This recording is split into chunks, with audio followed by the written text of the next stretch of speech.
आपने देखा होगा कि कुछ व्यक्ति ऐसे होते हैं जब किसी पद पर बैठे होते हैं तो उसके पद के कारण उनका सम्मान होता है, ओहदे के कारण उनका सम्मान होता है। लेकिन कुछ ऐसे व्यक्तित्व होते हैं कि भले ही वह किसी पद पर न हो, उनका सम्मान उनके पद के कारण नहीं होता है, बल्कि उनके कृतियों के कारण होता है, उनके व्यक्तित्व के कारण होता है। श्रद्धेय अटल बिहारी वाजपेयी जी एक वैसी ही शख्सियत थे। जैसे आप सभी यहां पर पढ़े लिखे लोग बैठे हैं, आप जानते हैं 111 तीनों एक एक एक हैं, लेकिन पहले का जो एक है उसकी वैल्यू 100 है, 20 का जो एक है उसकी वैल्यू 10 है, और अंतिम में जो एक है उसकी वैल्यू 1 है। लेकिन कौन कहां पर बैठा है इस कारण उसका मूल्यांकन होता है, लेकिन यह चीज श्रद्धेय अटल बिहारी वाजपेयी जी पर लागू नहीं होती है। एक ऐसा अद्भुत उनका व्यक्तित्व था।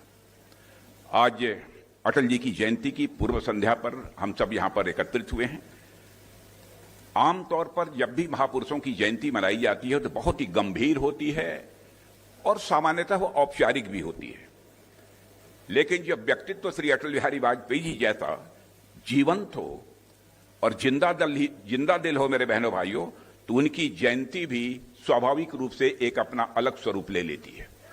मैंने देखा है कि जब भी उनकी जयंती का कार्यक्रम होता है, भले ही वो हमारे बीच नहीं है, लेकिन उनको श्रद्धांजलि अर्पित करने के लिए लोगों के अंदर एक ललक होती है, और जो भी कार्यक्रम आयोजित होते हैं उन कार्यक्रमों में लोग भाग लेते हैं। यह खुशी की बात है कि इस आयोजन का माहौल मैं मानता हूं न तो औपचारिक है, न ही बहुत बोझिल है, बल्कि अपनत्व और आत्मीयता से यह पूरी तरह से भरा हुआ है।